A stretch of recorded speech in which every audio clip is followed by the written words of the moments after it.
tardes a todos. Reciba un cordial saludo de quienes hacemos la empresa consultora Acrisolar. El día de hoy, mientras nos vamos conectando, mientras nos vamos enlazando, disculpen la demora, siempre el tema de las redes, del internet, pues nos fue a pasadas. Pero bueno, mientras vamos solucionando esto, les damos la bienvenida y les invitamos a esta charla del día de hoy en la que vamos a tocar temas fundamentales orientados hacia el manejo de los recursos. Eh, Hemos venido durante todos estos días trabajando en función de mantener información para la comunidad empresarial en procura de la acertada toma de decisiones. Vamos a dar inicio saludando el día de hoy y recordando a los trabajadores del mundo y su aporte al desarrollo de las sociedades en todo el planeta. Mientras en el Ecuador, en los diferentes cantones y ciudades, se decide en qué semáforo nos situaremos para retornar a las actividades de forma paulatina, hay otra curva de contagio que avanza con rapidez, la de la falta de ingresos a las empresas sin importar su tamaño o actividad, y por consiguiente una afectación económica para todos los ecuatorianos. El día de hoy estamos trabajando alrededor de la administración de las finanzas en tiempo de crisis. ¿Pero por qué? ¿Por qué este tema y a qué va orientado? Voy a mostrarles, voy a compartirles la presentación que he preparado para ustedes para que vayamos mirando los antecedentes de lo que nos aqueja en el Ecuador y en función a ello podamos ir generando ideas constructivas para la comunidad empresarial. Permiten, voy a compartir la pantalla.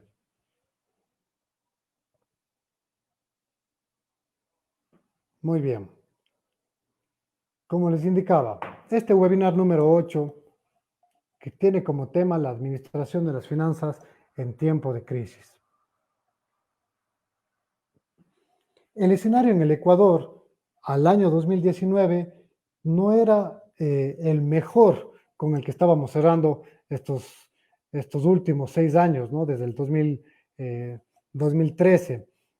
Se había dado como dato de la Superintendencia de Compañías que las empresas creadas fueron 9.988. Es el máximo número registrado desde el 2016. Sin embargo, asimismo, hay el máximo número de disminución, digamos, y cierre de empresas. Empresas canceladas sumaban 438 y en proceso de liquidación estaban sumando 1.283. En este sentido, la disminución o el cierre o liquidación de estas empresas representó la disminución de 116.000 empleos a nivel del país. Esto como dato de la Superintendencia de Compañías. Al 2020, inicios del 2020, y frente a la emergencia sanitaria por el conocido coronavirus, el gobierno y los multilaterales ya prevén una eliminación de 500.000 de plazas de trabajo. El Ministerio de Trabajo tiene como fuente estructuradas ya 2.748 actas de despido. Al parecer son cifras que para lo que va del 2020 se generarán en un aumento, dado que el sector productivo opera apenas al 20% de su capacidad. En estos 45 días de cuarentena, al menos el 75% de las microempresas y el 50% de las pequeñas y medianas empresas, de acuerdo a la Superintendencia de Compañías, ha generado ya graves problemas internos en cuanto a liquidez. Les habíamos nosotros dispuesto una gráfica hace semanas anteriores y que ahora la Superintendencia también la declaró como parte del análisis económico empresarial, en donde habla de que de que entre 28 y 35 días promedio tiene una pequeña y mediana empresa para resistir sin liquidez. Obviamente habrán otros considerandos alrededor de las otras empresas o las variables que tienen sobre su capital de trabajo y otros, pero básicamente ese es el escenario en el Ecuador, entre 28 y 35 días de subsistencia ante la falta de liquidez. ¿Cómo hacer frente a estos valores que se presentan desalentadores para nuestro país? Mm, El esquema que venimos manejando desde hace algunas semanas es mantener un plan emergente, tener un criterio en el que a través de estos 5 ejes, ustedes, señores empresarios, emprendedores, puedan tomar acertadas decisiones.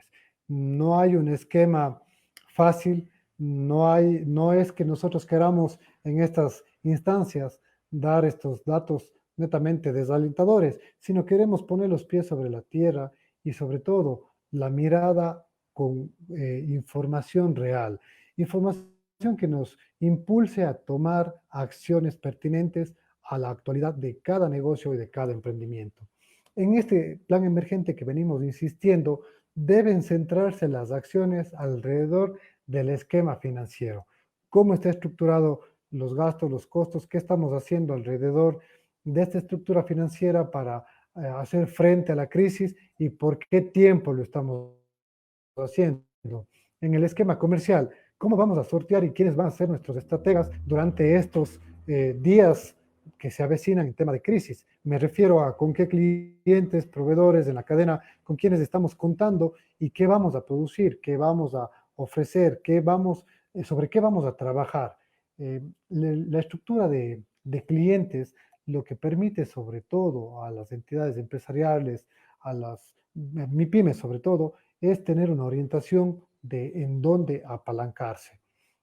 En base a eso, su esquema productivo empezará a funcionar, no a la capacidad total que veníamos acostumbrados durante los años anteriores o meses anteriores a esta crisis, sino una capacidad que nos permita operar y subsistir al menos durante este año y en el futuro, de acuerdo a las restricciones y directrices de gobierno que se vayan estableciendo conforme avance esta emergencia sanitaria. Pero el esquema productivo, sabemos, va a estar reducido y de acuerdo a la semaforización que han presentado ya, ya las entidades, podríamos arrancar a un 50, un 60, un 70%.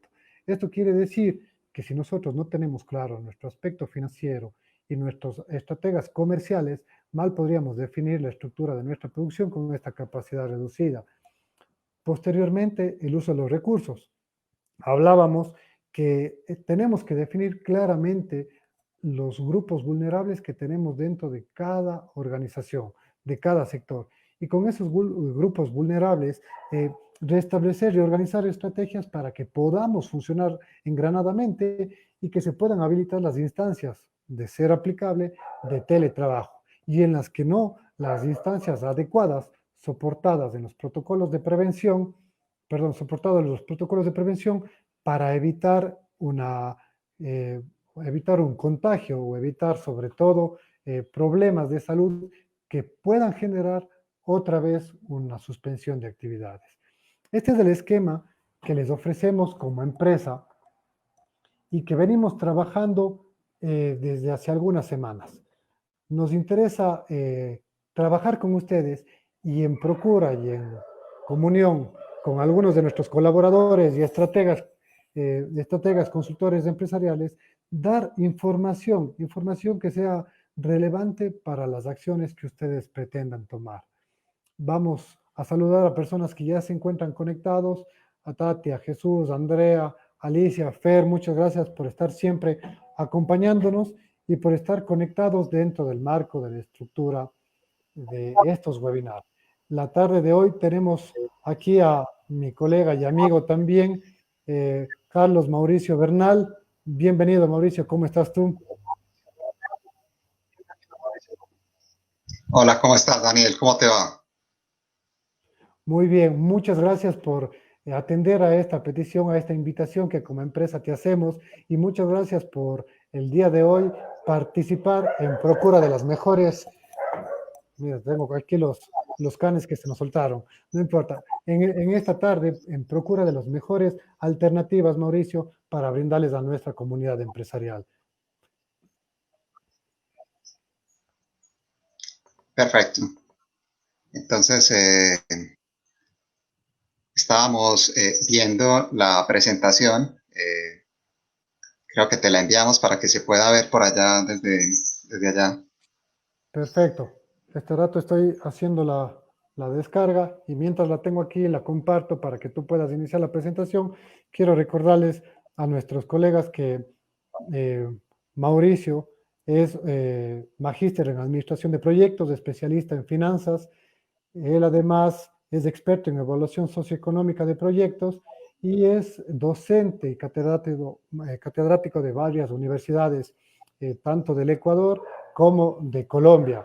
Actualmente es un consultor empresarial, experto en estrategia, gestión estratégica y en modelos de negocio. Entonces, vamos a aprovechar, como es costumbre, estos webinars con la estructura de la presentación del panelista invitado y posteriormente un espacio para preguntas y respuestas, Mauricio, que nos darán nuestros invitados a través de las redes sociales, a través de WhatsApp y de todos los medios que tenemos habilitados para ello. Así es que, bueno, el estado es tuyo y te pongo...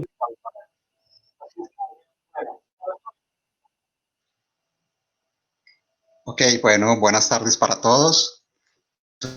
Gusto poder compartir estos conceptos que vamos a ver a través de la presentación.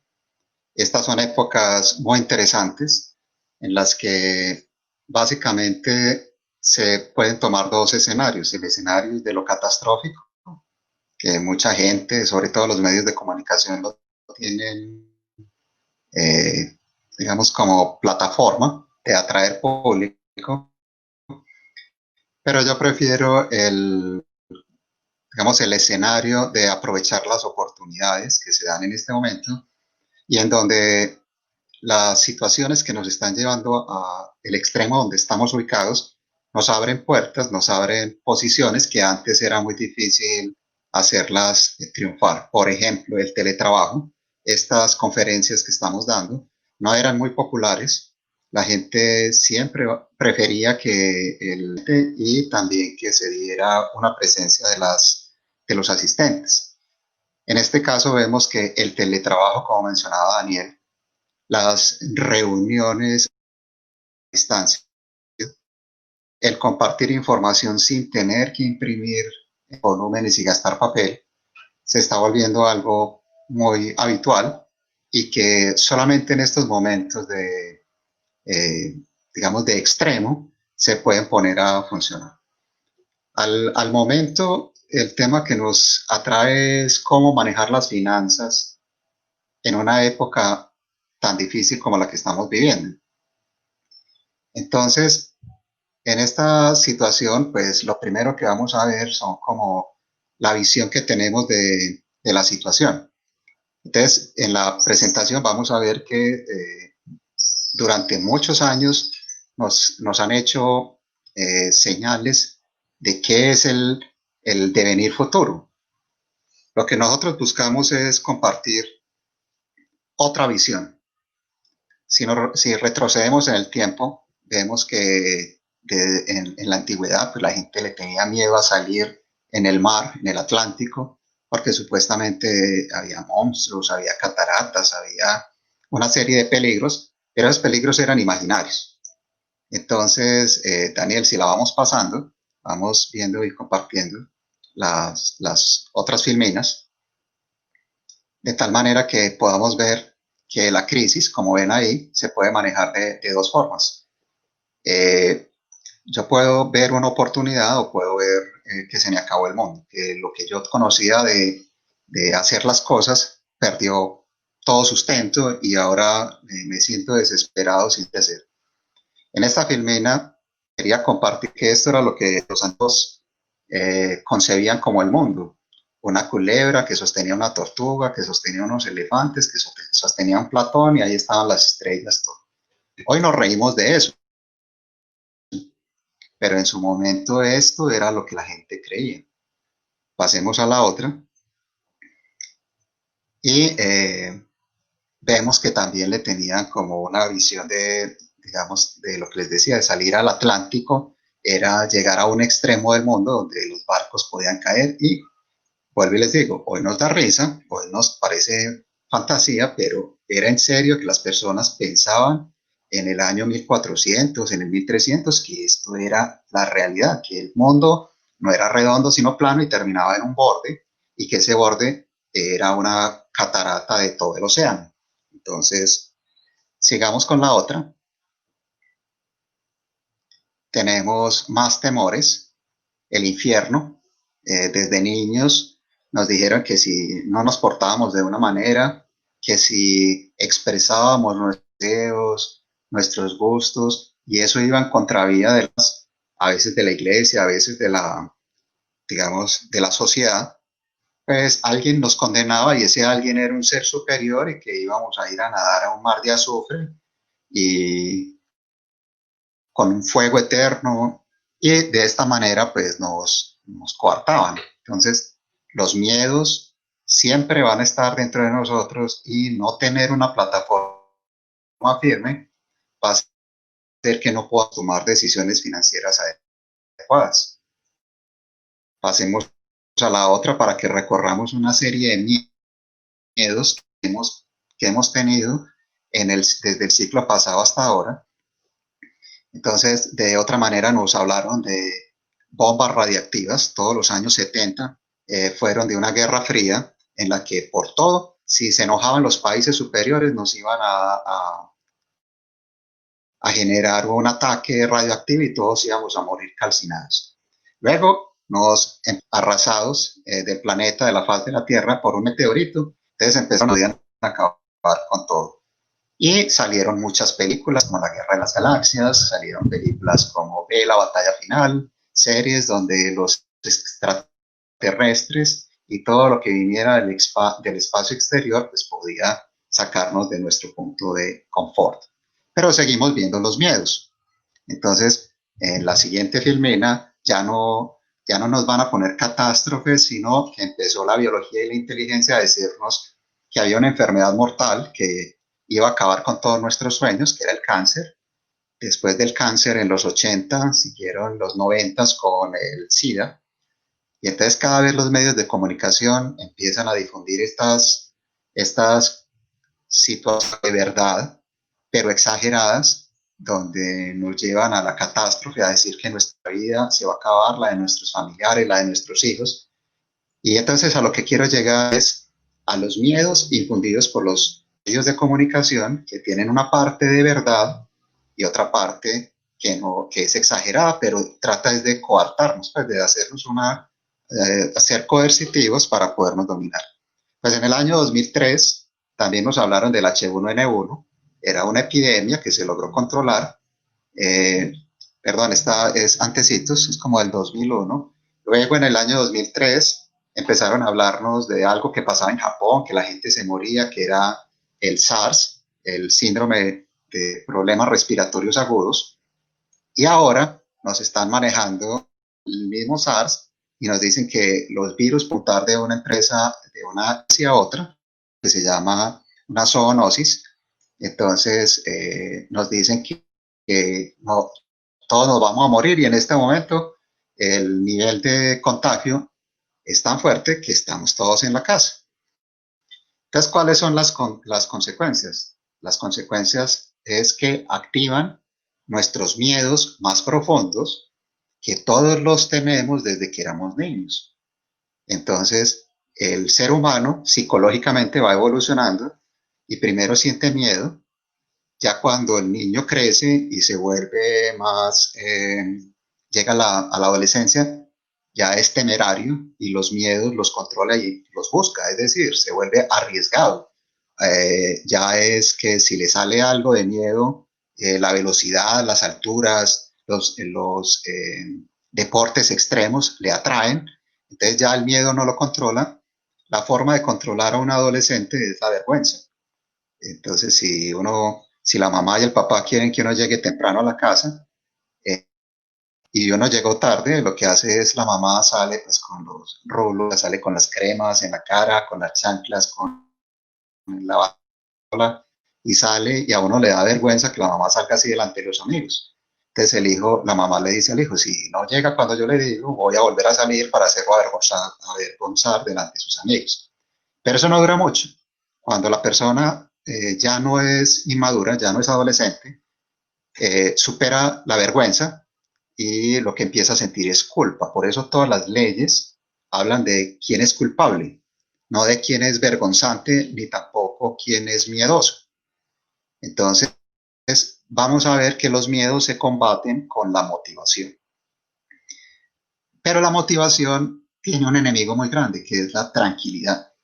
La zona de confort acaba con la motivación y propulsa los miedos. Entonces, cuando tenemos una empresa y la empresa está bien o tiene posibilidades de salir dentro de su zona de confort, pues nosotros no hacemos mayor cosa, sino que vivimos el día a día y nos aletargamos. Y el ser humano tiende a eso, al letargo, a la comodidad, al ocio, a digamos, una sociedad tan avanzada como Estados Unidos, lo que hace es caminar menos, hacer menos ejercicios y comer más y volverse más gordita. Pues allá hay enfermedad en vida y son las personas que de pronto en este momento están sufriendo. Entonces, motivantes nos van a generar diferentes visiones y nos van a permitir ver las cosas de otra manera. O sea, se llama la estrategia de la mirada. ¿Cómo miro yo la realidad? Si yo me pongo unos lentes de color rojo, pues veo la misma realidad, pero de color rojo. Si los lentes de color verde, sucederá. O si me pongo unos lentes de ampliación, veré la realidad aumentada. El problema son los paradigmas que nos venden. Nos dicen que para ser exitosos en la vida debemos tener un triunfo financiero basado en acumular riqueza. El acumular riqueza puede traer felicidad a algunos, pero no la compra. La felicidad no se puede comprar. La felicidad digamos que se construye y no es con plata. Digamos que yo puedo comprar que un hijo me respete, que un hijo me quiera con plata. Podrá hacer un vínculo muy grande porque el hijo se puede volver dependiente del papá por la plata, pero eso no quiere decir que lo quiera o que lo respete mucho más. También hay otro paradigma que es el de el triunfo empresarial, que es llegar a tener poder, ser el que domina, el que toma las decisiones, ser el que va dirigiendo a los demás. La embriaguez es un término para mostrar que es el momento en el que se tiene un exceso de algo. Entonces hay embriaguez de dinero, hay embriaguez de poder, como lo estamos viendo. Pues, los demás se ven inferiores a soberbia, a hacer creer que no, superior, y eso no permite ver más allá de lo que realmente es valioso en la vida. Hay otro tipo de embriaguez que es, digamos, la inteligencia o en este caso, pues lo que vemos en pantalla, el dinero. Hay gente que cree que ser inteligente, como los científicos, los investigadores de las universidades, algunos profesores, creen que porque saben, las otras personas son inferiores. Entonces, el dinero, pues el tener dinero, el tener fama, el tener belleza, el tener inteligencia, a mucha gente se le sube eso a la cabeza y cree que con eso se diferencia de los demás y lo debe ver como inferiores. Entonces, todo esto se empieza a dar en el mundo empresarial y llega a una situación como la que tenemos ahora, una situación de dificultad en donde no podemos salir a la calle, ni nosotros ni las otras personas. Entonces, nosotros con una empresa dependemos de la demanda, de lo que nosotros inicialmente, nuestros ingresos van a caer también, nuestra utilidad es la que se llama utilidad bruta, también va a caer bastante de lo que es el EBITDA y por supuesto la utilidad neta. Cuando empiezan a ver esas situaciones de que cae totalmente lo que nosotros teníamos en la anterior situación antes de digamos, de lo que nos mandaron a todos a la casa, a la cuarentena, entonces a nosotros se nos derrumba el mundo. no sabemos qué hacer por pasar al futuro, no lo tenemos y empiezan los miedos a tomar control. Entonces mucha gente cree que esto va a matarlos. Sí, pues va a matar a algunos, pero no va a matar a todos. Lo que sí es claro es que todos nos vamos a enfermar, todos nos vamos a contagiar, es inevitable. ¿Cómo vivamos el contagio? Pues es otra cosa. Entonces, lo que tenemos que empezar a buscar es cómo nosotros podemos aprovechar las oportunidades que nos dan las nuevas situaciones. Y es lo que les voy a mostrar en la, digamos, de la presentación. He asesorado a varias empresas y he aplicado esto a, digamos, en mi caso, para disminuir ciertos egresos que ya no necesito. Por ejemplo, el carro en el que me movilizo está sin moverse, entonces la aseguradora la llamé a ver qué podíamos hacer con eso y resulta que ahora la compañía de seguros me dice que a partir de la situación sacaron un seguro que ya no es por tiempo, sino por uso del vehículo, lo miden por el kilometraje. Entonces yo prefiero ese, entonces hago el cambio y me va muy bien. Ahorro muchísimo dinero. El combustible, ni se diga, pues entonces ya no necesito gastar en combustible. Se está generando que antes tenía que estar presente en las reuniones, ya no. Entonces no necesito desplazarme ni pagar parqueaderos. Entonces reorganicé todos mis egresos. Y ni se diga con los bancos. Con los bancos también hubo unas llamadas muy interesantes y logré los plazos y por un tiempo congelar pagos hasta que pasara la cuarentena. Entonces vemos que los cambios que nos provee estas situaciones, digamos, de disrupción, donde algo interrumpe lo que nosotros traíamos como constante, entonces nos saca de la zona de confort y nos lleva a la zona de miedo. Pero si nosotros logramos superar esa zona de miedo empresarial y financieramente, vamos a entrar a una zona bastante enriquecedora que es la zona de aprendizaje. En esa zona tenemos que vencer nuestra soberbia y nuestra comodidad para poder pasar a una zona donde vamos a tener seguramente muchísimos éxitos y algunos fracasos. La experiencia de haber recorrido el camino de la zona de confort a la zona de miedos, pues ya nos da un poquito de ventajas. Si seguimos hacia adelante, vamos a ver que todos los cambios tienen una ruta igualita.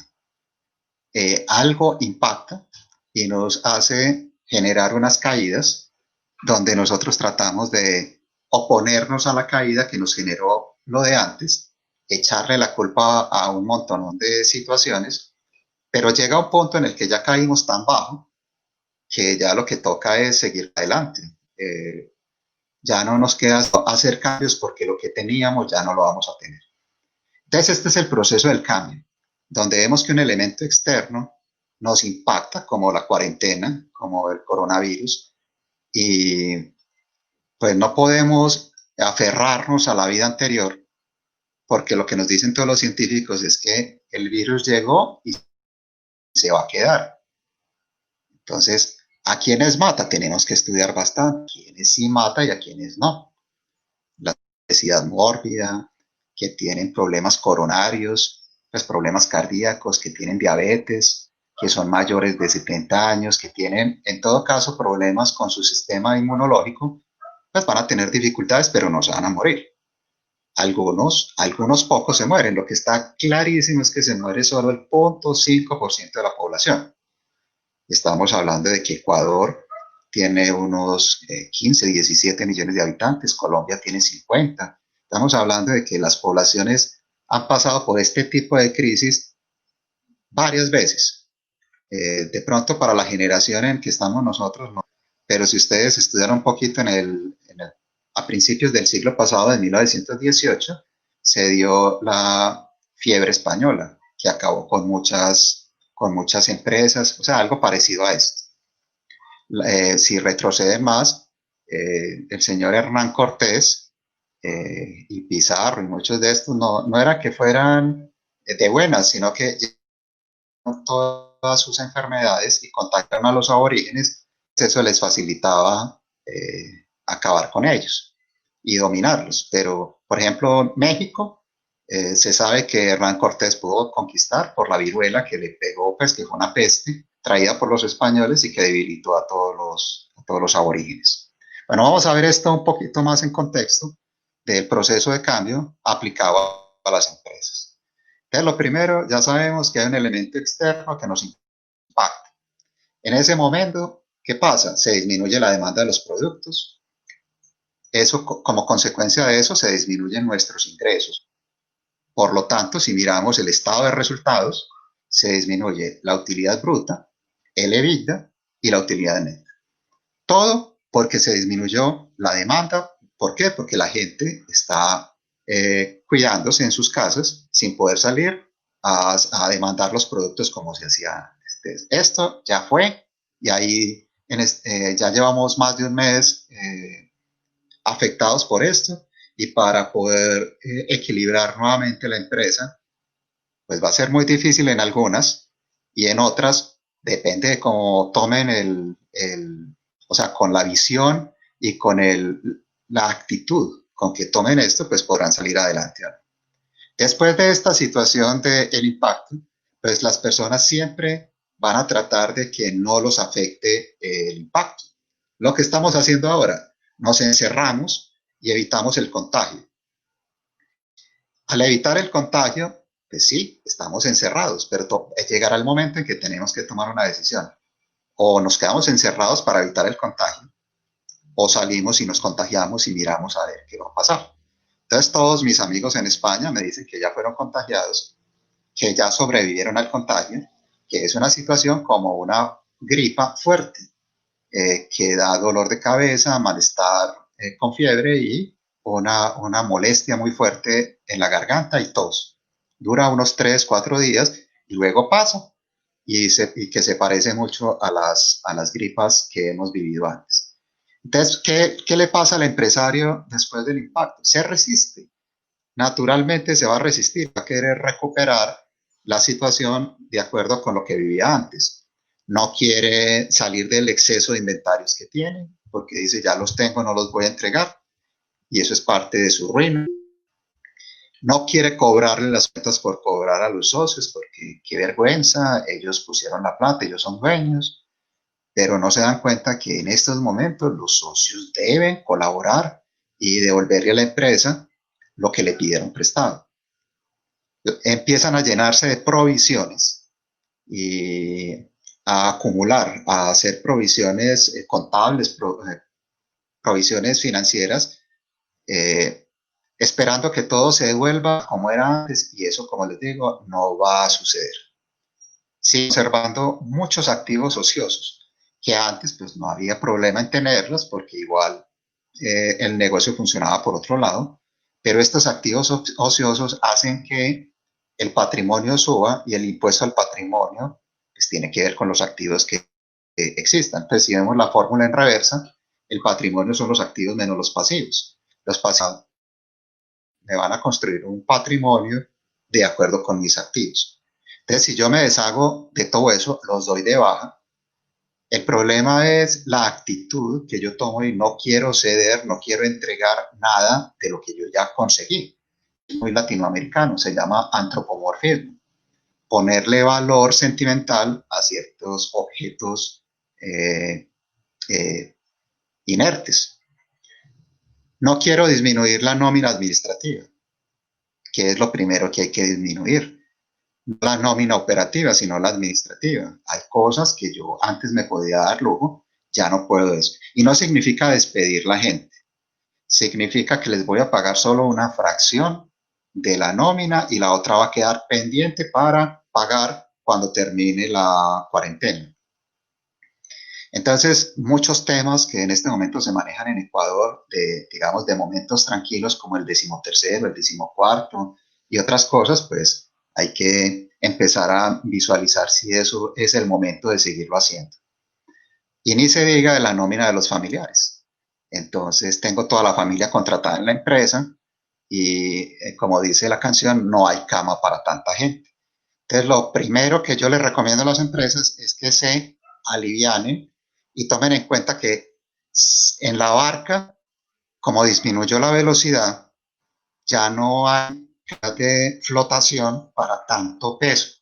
Necesitamos que se disminuya el peso, muy a pesar de las personas que están encima. Vuelvo y digo, no se trata de despedirles, es de no pagar sino la mitad y la otra mitad para cuando termine la cuarentena. Eso alivia bastante y hace que las empresas puedan cruzar los momentos difíciles.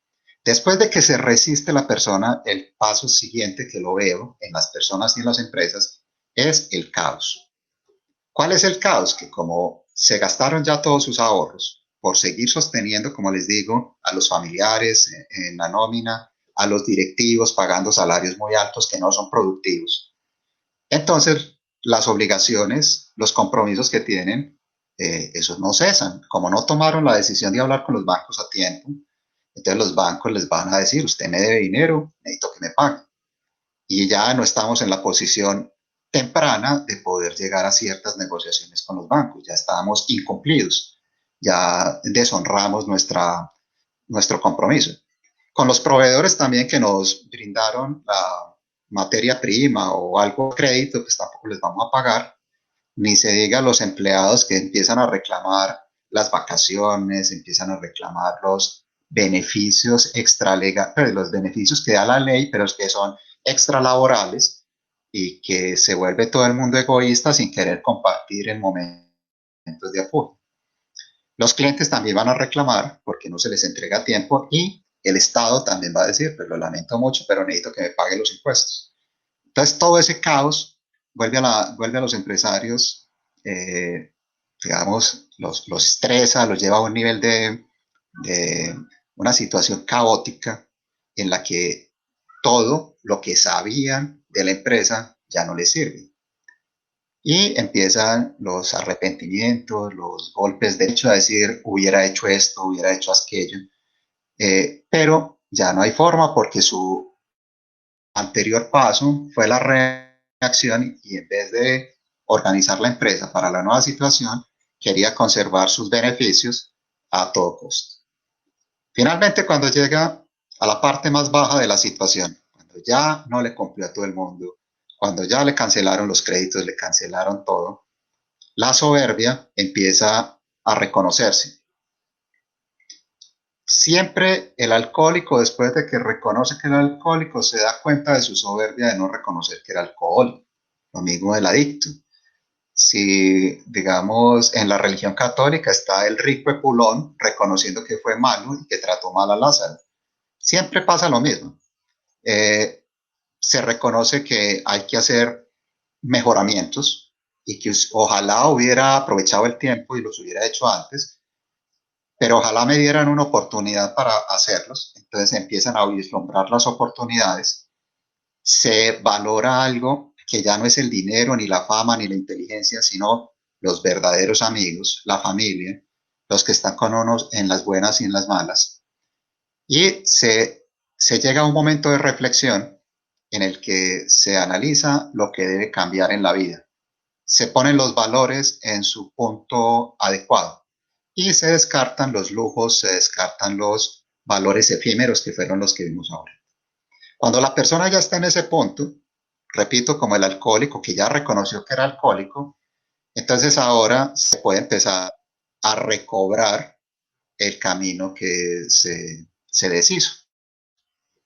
Entonces pasamos a la super idea, la idea transformadora, persona con una posición sin soberbia, con una posición de cambio, con una posición, una actitud muy valiosa, una actitud de cambio, una actitud de reconocimiento, donde ya sabe cuál es el valor de los clientes, lo respeta, sabe que el cliente es el que le va a dar el ingreso y que si hace todo para que el cliente se quede con él, no por, digamos, no como por sobornarlo, por quédese conmigo a cambio de algo, sino que el cliente valora y reconoce la persona también valora muchísimo estudiar y traer nuevos conocimientos y estar pendiente de ir a encuentros, ir a charlas, ir a tener nuevas visiones del mundo y tratar de copiar algo de ello para mejorarlo. Escuchar. El soberbio no escucha. El soberbio cree que es el único que tiene la razón y todos los demás lo deben escuchar, pero él no escucha. Entonces, escuchar es sabio.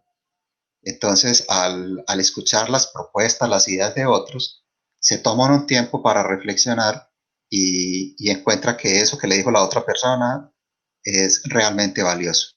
Y los últimos dos valores, el valor de la eficiencia y el valor de compartir. Michael Porter lo dice muy claramente y dice que un valor muy importante para las empresas es la rentabilidad. Otro valor muy importante para las empresas es expandirse, es crecer. Pero después de que haya crecido mucho, el valor más importante es compartir. Entonces, personas como Bill Gates crean su fundación, Rockefeller hace su fundación, y todos se dan cuenta que uno a esta tierra viene sin nada y seguramente se va a ir sin nada porque hasta donde yo sé, no hay entierro con trasteo ni ataúd con bolsillos. O sea, uno no se lleva las cosas. Entonces, lo importante es el balance de lo que consigue tiene que servir para algo, porque tanta acumulación no es viable. Entonces, las empresas, cuando ya están en este punto, que muchas de las que yo asesoro ya llegaron a este punto, se facilita todo, porque lo que sigue es ir y empezar a basarse no en asuntos inmaduros de soberbia y de sobradez, sino que empieza uno a ver el esfuerzo de lo que es volver a comenzar desde cero. Muchos de los empresarios grandes que yo conozco se han quebrado varias veces y lo que han hecho es aprender de cada quiebra. Entonces tenemos el aprendizaje de lo nuevo, construir sobre las cenizas, reconstruir sobre las ruinas, conocer las expectativas del cliente. Insisto, estudiar qué es lo que quiere el cliente, no venderle unos zapatos.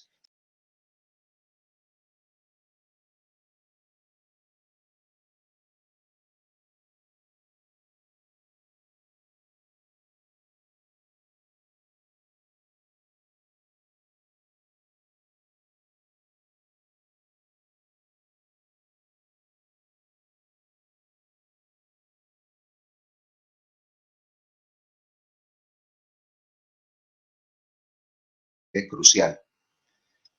Los acuerdos de pago con los bancos, con los acreedores, con los socios, es siempre llegar a acuerdos. Y los acuerdos son modificables, son, como lo dice, es circunstancial. Si la situación está buena, pues le hago abonos más grandes. Si la situación no está tan buena, pues no le hago abonos tan grandes, porque no puedo descapitalizar la empresa. Y estos dos últimos son lo que yo pienso los más importantes. Reducir el peso de las deudas. En cierta parte de la administración enseñada en las universidades nos dijeron que el apalancamiento es muy importante. Sí, pero en un momento de estos donde falta la demanda, se vuelve un lastre que no soy capaz de cargar.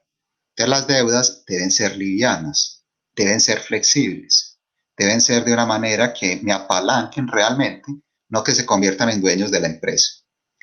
Entonces, por eso es importante reperfilar las deudas. Mucho de lo que yo hago en Colombia es eso, llegar a la empresa y decirle a usted, le están prestando, claro, el banco lo estima bastante porque usted paga bien y su comportamiento crediticio también es bueno, pero le está prestando al quinto y le está prestando solo a 2 años. Entonces yo lo que hago es negociar con los bancos, mostrar la capacidad real de pago de la empresa y decirle que le preste al 8,5% o al 7% y que le preste a 5 años, que es más cómodo para no estar trabajando para el banco, porque todo mi EBITDA, todo mi eh, eh, efectivo se está yendo para el banco y por eso el banco está feliz, pero yo no tanto. Entonces la idea es que sí, que el banco esté feliz y que yo también esté feliz. Entonces, el siguiente punto ya es crear una situación en la que deseo compartir, deseo integrarme a la sociedad con mi nuevo pensamiento. En esta integración es encontrar la ventaja de lo nuevo. Por ejemplo, la eficiencia energética. ¿Yo para qué una impresora en este momento si no puedo enviar nada escrito? Entonces, el valor de escribir en una carta, pasarla de Word a PDF, a Adobe Acrobat y mandarla así. O una firma que no tiene que ser la mía, sino que yo le puedo poner la firma en Word y después pasar eso a Acrobat, Adobe, y sale como si fuera original, no hay problema. Entonces, la eficiencia de cero papel, cero consumo de energías ineficientes, cambiar los motores de la empresa ineficientes por motores mucho mejores. Y en Ecuador es algo muy simpático. Ecuador se conoce porque está en el centro del mundo. De hecho, tiene un momento así cerca de la ciudad de Quito. Pero, irónicamente, no utiliza paneles fotovoltaicos en forma masiva. Lo que utiliza son termoeléctricas, que son supremamente nocivas para el medio ambiente por sus gases, y también la parte de la hidroeléctrica, que puede ser supuestamente ecológica, pero yo que trabajé mucho en empresas de energía, eso no tiene nada de ecológico, porque es ponerle un muro a un río y cambiar todo su sistema de vida. Los peces no pueden transitar hacia arriba o hacia abajo. Entonces la hidráulica yo la llamo convencional, la térmica la llamo pues como pues, muy buena, pero desastrosa. Entonces preferiría la eólica o los paneles solares. Y en una situación geopolítica y geográfica como la de Ecuador en total, uno sí se extraña de que allá no haya abundancia de paneles fotovoltaicos. Lo mismo la climatización ecológica. El aire acondicionado es bueno, la calefacción es buena, pero hay maneras de no utilizar combustibles ni tanta energía eléctrica.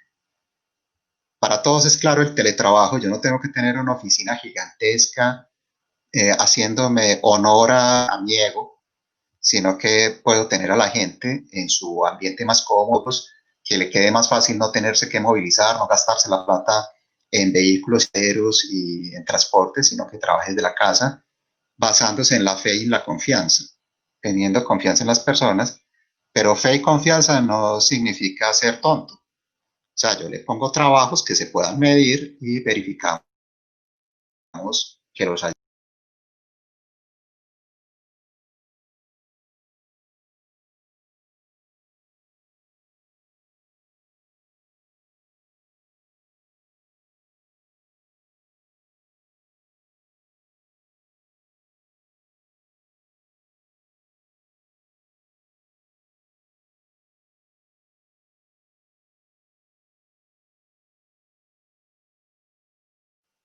La cuarentena nos dice que la naturaleza se está recuperando solita, que la contaminación baja, que los animalitos están nuevamente transitando por la ciudad donde antes no transitaban.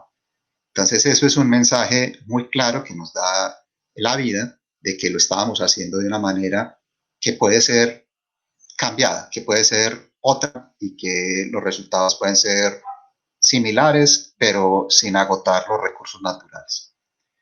Todas las empresas que hacen este camino por el que estamos transitando, el cliente reconoce su reputación, reconoce que es una empresa que trata bien a sus empleados, reconoce que es una empresa que no deteriora, no hace abuso de las energías.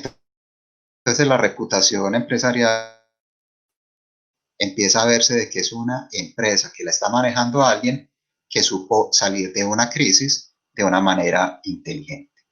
Entonces, de esta manera, pues lo que sigue normalmente es que la empresa ya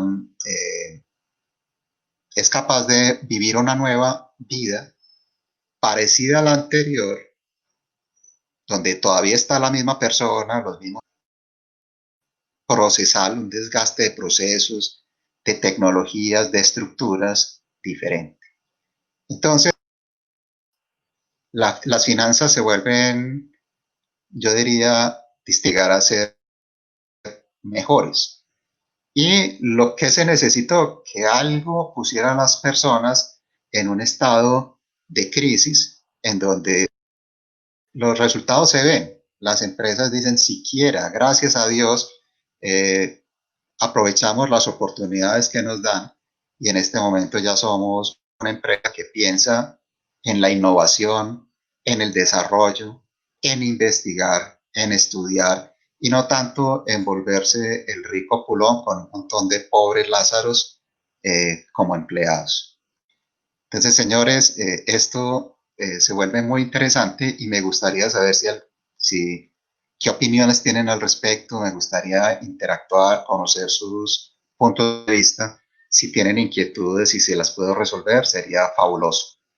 Entonces, doy paso a esta parte donde las opiniones y el debate se vuelve bien nutrido.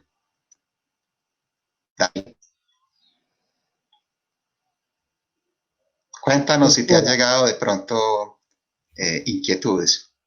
Claro que sí.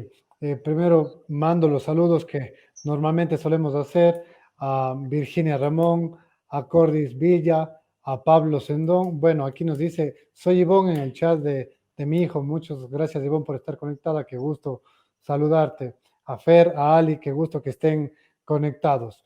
Eh, Mauricio, dentro de la estructura que veníamos conversando y que básicamente es cubrir los pasos para generar un cambio, eh, ¿qué se puede concluir de las finanzas para las pymes? ¿Cuál sería el primer paso?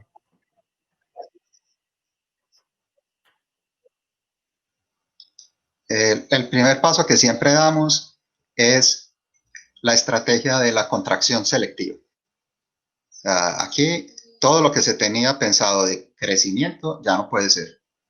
Entonces tenemos que alivianar la carga y la contracción selectiva es muy clara. Por ejemplo, el cuerpo humano, cuando entra en una crisis, por ejemplo, que se enferma, entonces se pone horizontal y empieza a disminuir funciones perimetrales, concentrando todo en lo más fundamental, que son los órganos, digamos, que tenemos en nuestro abdomen y en nuestro tórax. Lo mismo en empresas. Debemos concentrarnos en lo realmente importante. Entonces debemos empezar a pensar en nuestra fuerza productiva más que en nuestra fuerza administrativa o que en pagarle a los familiares o que en poner contentos a los socios.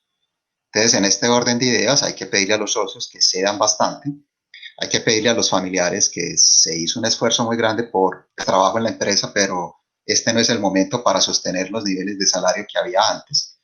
Y finalmente hay que negociar con los bancos y con el Estado la parte de los impuestos.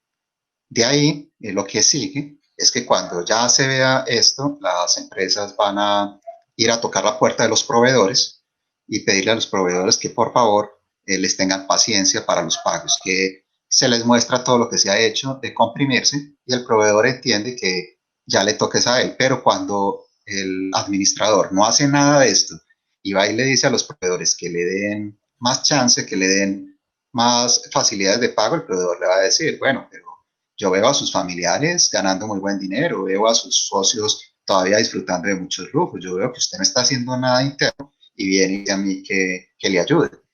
Entonces las pymes, esa contracción selectiva está en internet, la pueden ver, se consulta fácilmente y les dice el paso a paso de lo que hay que hacer. Es básicamente leer los resultados en utilidad neta cero o evitar que sea negativa, disminuir impuestos, disminuir intereses y seguir para arriba, utilizar las reservas de depreciación y administración, o sea, perdón, y amortización, y por último tocar la puerta de los empleados productivos y de la parte de los proveedores.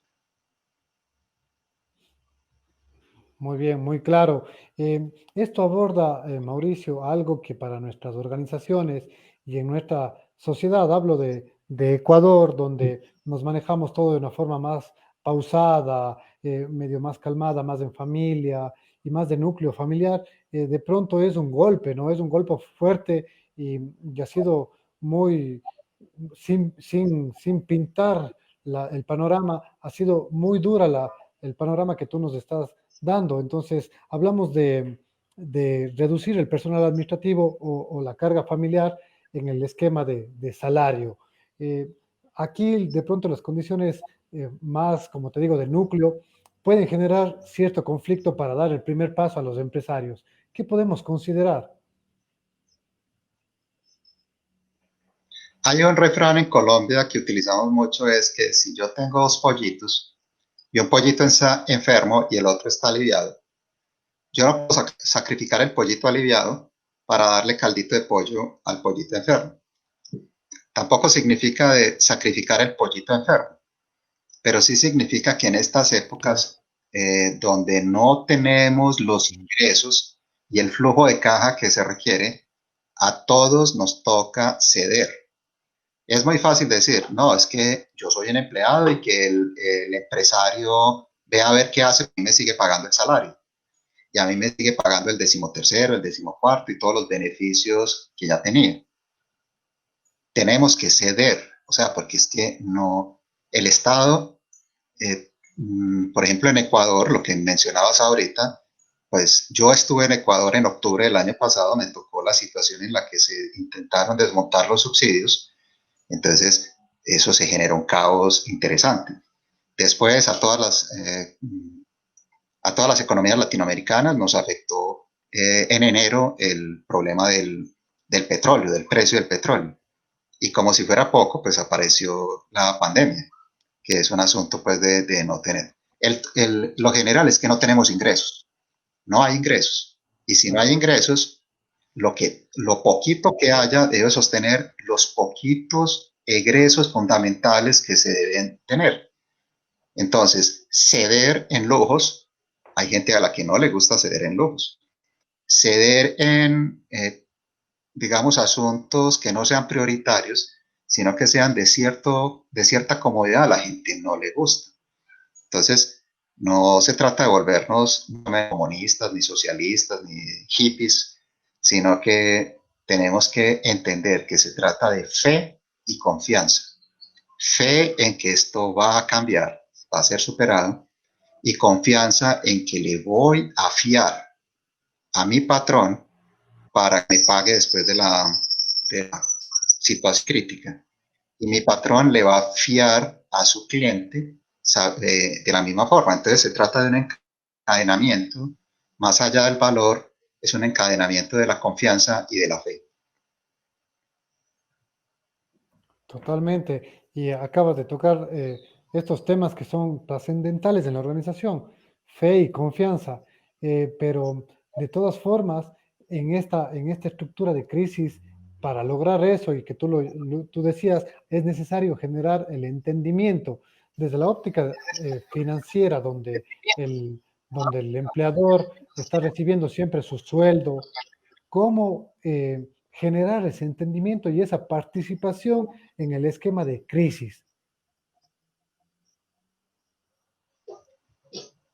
Los, las tendencias de los economistas en este momento nos dicen que estamos en una recesión, que el efecto se va a convertir en una depresión. Entonces, que los países sí van a salir adelante, pero vamos a hacer ese recorrido que se veía en la gráfica de descender, llegar al desespero y volver a salir. Va a pasar Sí, mucho tiempo hasta que la gente entre en el modo confianza y fe. Al principio van a empezar a buscar ser los que no son tocados por la crisis y que se empiece a dar una división entre los que sí fueron afectados por la crisis y los que no. Cuando todos sepamos que fuimos tocados por la crisis y que debemos ayudarle a las personas y que el Estado ya no tiene más dinero para subsidiarnos, pues ahí nos toca salir de la zona de confort y empezar a trabajar. Entonces, ese roce entre los claro. empleados y los empleadores durante un buen tiempo se va a generar, pero eso es insostenible. O sea, el empleado tiene que ceder y el patrón, el empleador, tiene que ceder, lo que te decía ahorita. Si el empleador no rebaja sus lujos, sus excesos, lo que no se necesita para trabajar, para vender, es muy difícil que el empleado entienda eso. Entonces, el que debe dar ejemplo es el empleador. El que debe dar ejemplo es el Estado. Entonces, el Estado se va a demorar mucho en quitarle ciertos lujos a ciertas personas. Por ejemplo, el tema de la corrupción. Ese es un punto que debe ser inflexible en estos momentos. Bueno, por aquí veo que Ana Isabel nos hace una pregunta y dice, ¿existen empresas en las que no se puede adoptar el teletrabajo como medida preventiva debido al giro del negocio? Sin embargo, las disposiciones del gobierno exigen que los trabajadores vulnerables que no pueden reincorporarse al trabajo se les mantenga con la remuneración por el tiempo que no laboren debido a que es irrenunciable, lo que provoca un gasto operativo en la empresa. Como empresa, ¿cuál sería la manera de actuar en esta situación? Entonces, Ana Isabel, el gobierno lo que me está pidiendo es que no los despida. Entonces, perfecto, yo no los puedo despedir, pero entonces tampoco me puedo quebrar, porque si a mí no me entran ingresos, ¿de dónde saco para pagarles? Entonces volvemos a la metodología de la fe y la confianza y llegamos a los acuerdos. Entonces, la empresa no puede parar porque es indispensable, pero tampoco puede pagarle, no tiene suficiente capital, suficientes ahorros para seguir sosteniendo una salida al infinito. Lo que sí se puede hacer es llegar a unos acuerdos de fe y confianza. Es decir, señores, yo tengo unos ahorros, pero nos alcanzarán para pagarles el 30% a cada uno de ustedes. Entonces, yo les pago el 30% o les pago el 40%, que es lo que se puede hacer, y ustedes van a tener fe y confianza en que esto va a terminar. Lo mismo le voy a decir al gobierno, no le puedo pagar todos los impuestos, le pago el 40% y más adelante le pago lo otro. Lo mismo con los servicios públicos. O sea, pero la persona que en la empresa debía hacer esto es el gerente. Para eso estudió en la universidad, para eso tiene estas opciones. Entonces, Ana Isabel, en Colombia mucho de esto se está haciendo. Las empresas no pueden parar porque se necesita seguir, el gobierno no les va a dar subsidios, no les va a dar los ingresos, entonces hay que llegar a esos acuerdos. Pero son acuerdos que hay que cumplir. Cuando se termine el proceso de cuarentena y todo vuelva a cierta normalidad, pues tengo que honrar el compromiso hecho. Si se rompe la confianza, ahí hay problemas. Y en nuestro territorio, pues en todos los países latinoamericanos, es habitual romper la confianza. Entonces, creo que algo que nos enseña la cuarentena también es a honrar nuestros compromisos. Totalmente de acuerdo. Y es más en este momento donde se ha hablado tanto de resiliencia y adaptación, en el que nos toca generar esas líneas o esos equipos o esas redes y esas líneas que de pronto estaban dañadas, ¿no? Entre trabajadores, empleados, familias y demás. Porque algo que tú dijiste y me quedo, Mauricio, con esta parte final, es que eh, tenemos que saber que a todos nos tocó la crisis. Después de esta estructura me ponía a pensar, claro, de pronto en alguna situación alguien podrá decir, no, yo ni sentí, pero en una estructura empresarial deberíamos saber que esto nos llegó a todos. Y es justamente lo que vienen ya hablando los empresarios, lo que nos han hecho llegar a través de WhatsApp, consultas y demás. ¿Qué hacemos con el personal o cómo administramos la carga operativa? Entonces, muy claro el tema y de un cambio de panorama de lo que debíamos venir haciendo. Hemos tocado algunas cosas como la reorganización, el tema de estrategias psicológicas para ahondar la estructura de crisis.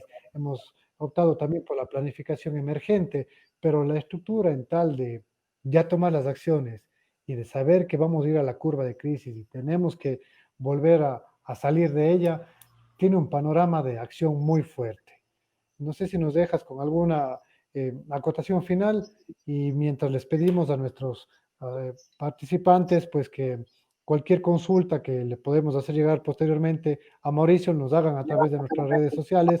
No se olviden que tenemos el grupo webinar y que seguiremos trabajando en la búsqueda de estas opciones informativas o opciones de estrategias para que ustedes puedan tomar las decisiones más acertadas. Aquí nos dice Fer Bueno, Andrade, EMAC actualmente uh-huh. está estructurando un plan de emergencia y estamos considerando estos temas. La información ha sido de mucha ayuda. Gracias, Fer. César nos dice, felicitaciones, esta acción es de hacer en la empresa y en el país. La acotación final sería esta. Pensemos lo siguiente.